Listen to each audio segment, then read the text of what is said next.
Ang problema nilang malaki, ay mukhang si Vice President Sara, ay mukhang kaya silang talunin. Kaya pinipilit nila, talunin na ngayon na. Sir, dito po sa impeachment po, no? Ano po yung dapat na makita dito ng taong bayan? Kasi lagi na lang naririnig ang salitang impeachment. Last year, talagang ang sentro dito yung pangalawang pangulo.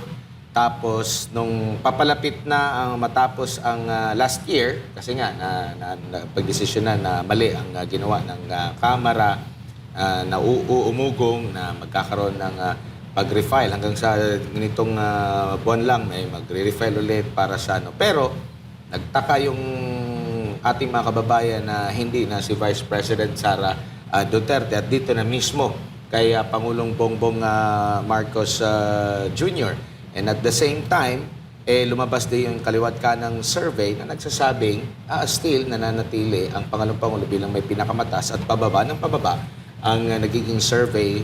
Maabot pa nga sa punto na negative yung kanyang net survey. Sa kabila po ito ng patuloy na pagmamalaki na niya sa current administration, dito nagumpisa yung pag-iimbestiga ng korupsyon. Dito rin nabulgar yung gaano kalawak yung korupsyon. Pero ano sa tingin nyo po, bakit tumabot sa punto na at least magtatatlo na yung impeachment case? Well, sinabi nyo nga po, questionable yung una. Pero marami po ang ganito na nahibok na maghain po ng impeachment. Alam mo kasi, yung kawalan ng tiwala sa Pangulo ng halos nakakarami nating mamamayan, totoo yan. At kitang-kita na yan. Talagang galit ng ating taong bayan. Hindi lang alam ng taong bayan kung paano ang gagawin nila para mapalitan ng gobyerno. No? Iba-ibang pamamaraan. Kaya may mga grupo tayo na gusto na nila rin palitan ng pamahalaan. Ayan yung mangyayari kung mapalitan ng Pangulo. Kaya ang ginagamit nila, yung umiiral na sistema, ayan ay impeachment. No? Kaya talagang madaming magtatangka yan. No? Kaya lang, siyempre, sa kabila naman, haharangin yan.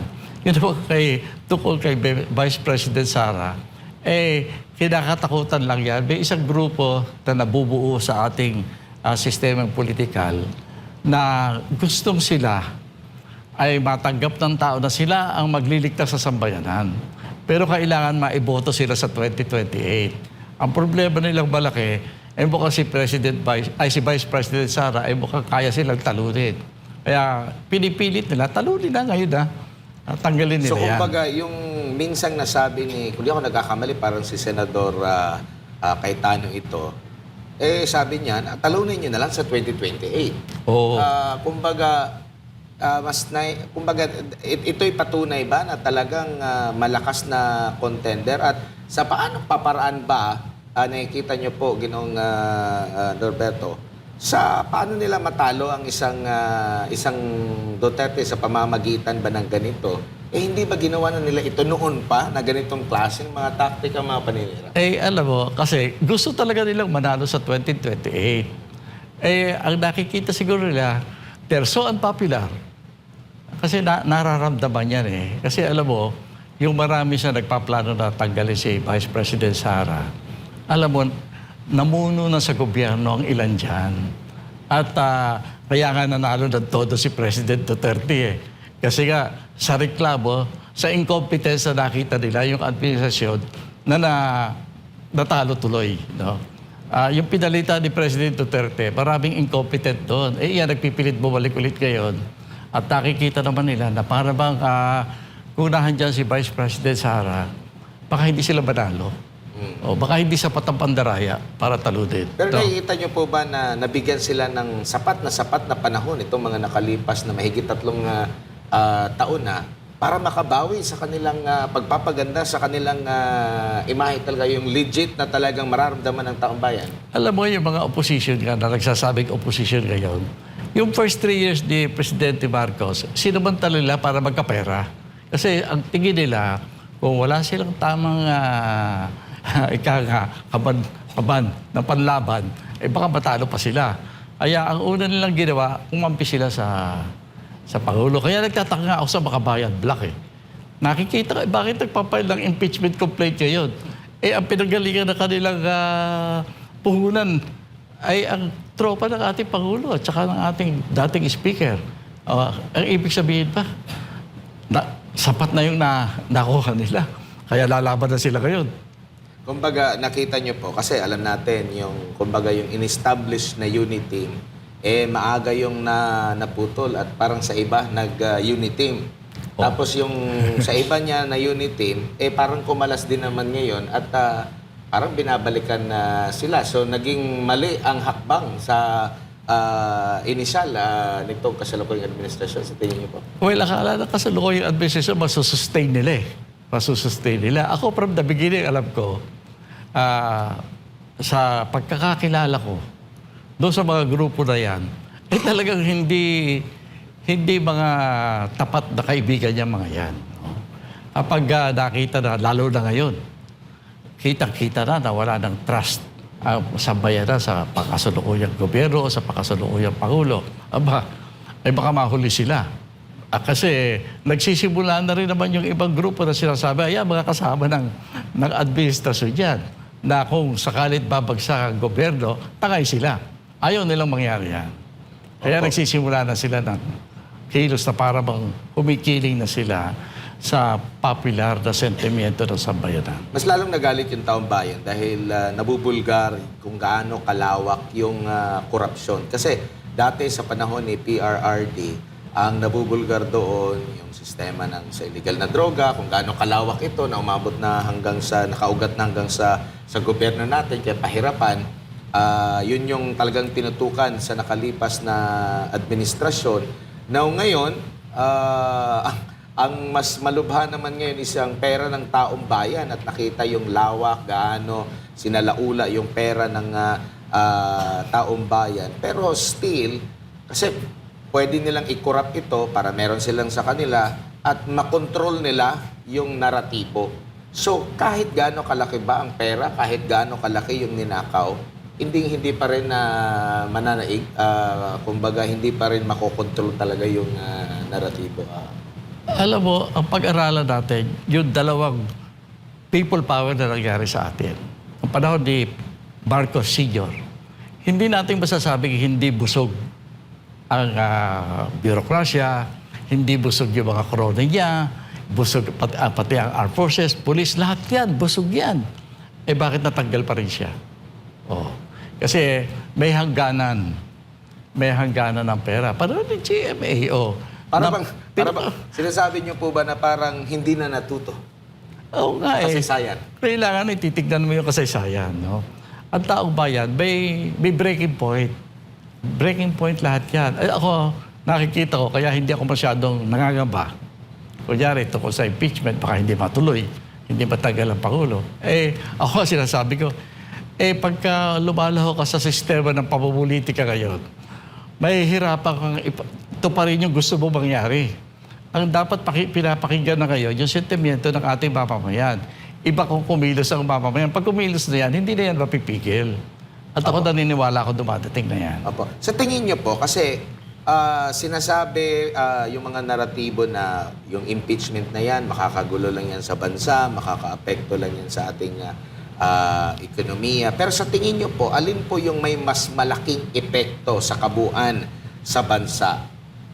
Yung mga ganitong klaseng hakbang laban sa nakikita nilang mga incompetent, tiwali, mga corrupt, or pabayaan na lang at malugmok tayo na present yung korupsyon at hindi masasagot, or both, wala tayong panalo and talagang dapat tayong magano, or merong at least doon sa dalawa na yon may makikita kang liwanag sa ano po? Alam mo, kasi yun nga ang nakakalungkot Alam mo, yung mga grupo na akala natin sila ang magiging opposition dito sa mga talaga nangyayaring katakot-takot na pagdadakaw dito sa bayan natin. Pinipilit pa rin nila na ang pagbabago ay magagaling sa umiiral na sistema natin. Yung maduming politika, ang tingin nila pwede pang linisin. No. Hindi na pwedeng linisin yan. Kailangan talaga pagbabago. Pero hindi nangyayari yan. Ngayon, mag-iintay ba tayo?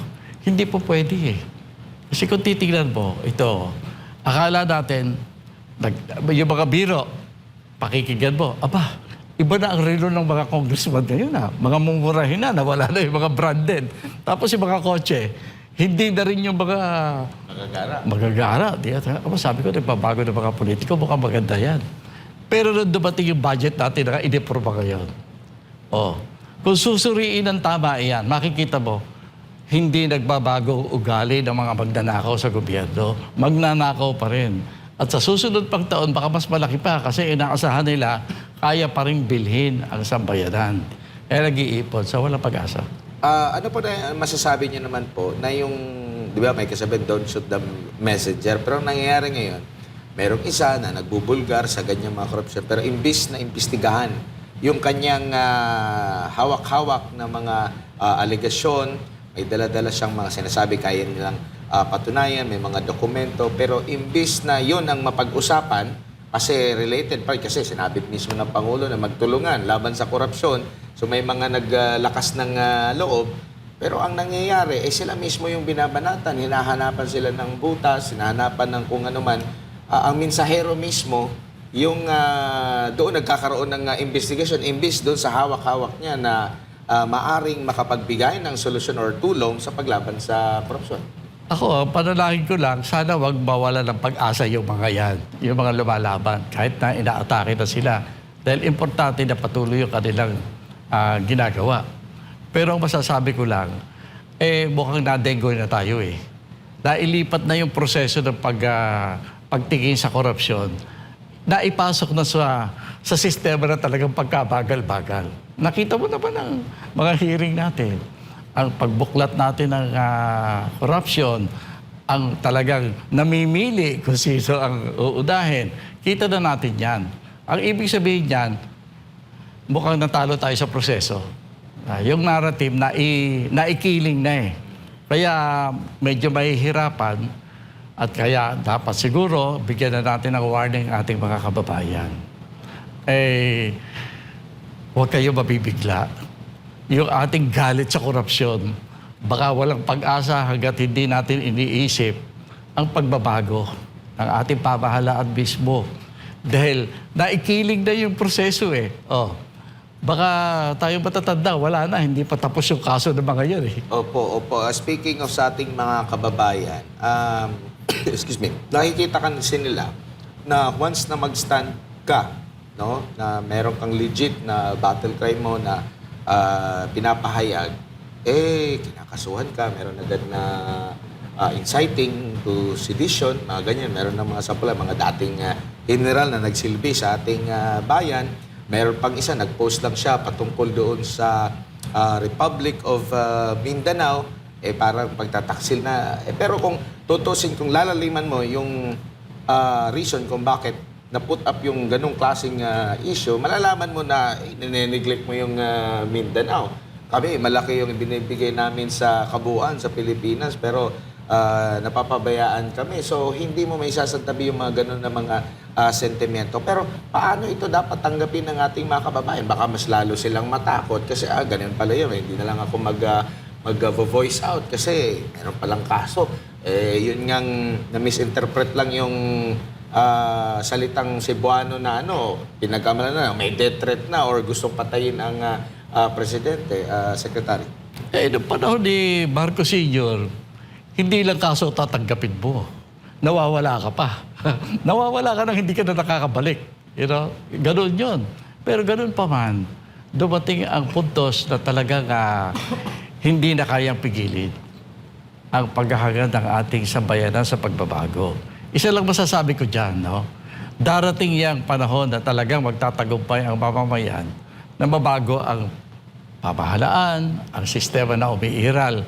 Pero ang masaklap, kung wala naman tayong plano kung anong gusto nating mangyari sa kinabukasan, wala tayong pinaplanong maganda para sa bayan, basta galit lang itong ating pinaiiral sa ngayon. Hindi natin pinag-iisipan. Kung biglang nag-resign yung Pangulo, ano gagawin natin? May nakapag-isip na ba kung ano talaga ang gagawin ng pamahalaan? Yun naman ay dapat na yung mga seryosong mga mamamayan natin na mayroon na karanasan sa tamang pagpapatakbo ng pamahalaan, may mga ideya kung saan dapat dali ng bayan, yan, sa tingin ko, quietly dapat nagsasama-sama na yung mga yan. Opo, opo. Para pag nabago na yung pamahalaan, meron na makapalit. Secretary, huli na lang, bago lang si partner Jay. Sa tingin niyo po, alin po yung dapat na baguhin? Ang mga opisyal ba o mga namumuno ba? O yung sistema ng ating gobyerno? Or both? Siyempre, At kakayanin ba ito either way? ang masasabi ko lang, huwag tayo matakot sa mga nagsasabi na kapag tinanggal ang Pangulo, magkakagulo. Hindi totoo yan. Kasi baka mas maganda ang papalit. Di ba? Hindi natin alam yan eh. Hindi totoo na kapag karoon ng mga aksyon na nagsasabi na pagbabago, magkakagulo ang bayan. Hindi totoo yan. May kasaysayan tayo na nakita natin na kaya nating baguhin ng total ang ating gobyerno nang walang gulong nangyayari. Peaceful tayo eh. Opo. Pero minsan nasisisi yung mga botante rin po. Dahil, binoto nyo yan eh. Nasa inyo yung pagkakataon na pumili ng ganito. Minsan nasisisi rin na sila, kumbaga, legit ba yun ang klase ng pagsisisi natin sa kanila? Or sadyang meron talagang individual na kala mo mabait at matino, pwede palang ma-impluwensyahan? Yan ang problema natin. Pati nga yung mga kagalang-galang natin eh. Ang lagi nilang iniusap kailangan na voters education. Yan ang sinasabi, voters education. Gusto nilang bigyan ng pag-aaral ang mga boboto. Kasi hindi marunong pumili. Nagpapabayad. Hindi nila alam, nagpapawise lang naman ng karamihan sa mga botante natin. Naranasan ko yan eh. Sabi niya, Secretary, mabait naman kayo eh. Pero nangihingi na rin kami sa inyo kasi baka hindi na namin kayo makita pagkatapos ng election. Mabuti na nakinabang kahit 200 pesos o 500 pesos. Yan ang mga usapan. Dahil talagang sirang-sira na ang ating electoral system. Yung sistema ng ating pagpili kung sino mamumuno sa atin. Pinapakiusap ko lamang. No? Doon sa mga mataas ang pinag-aralan o ginagalang. Huwag nating sisisihin yung ating mga mababayan. No? Biktima nga sila ng panluloko natin eh. Di ba? Dapat ang bigyan ng aral yung mga nanloloko, hindi yung niloloko. Kasi walang magagawa. Yung karamihan sa mga niloloko, walang magagawa kundi magpaloko eh. Di ba? Yung mga nanloloko, bigyan ng atensyon.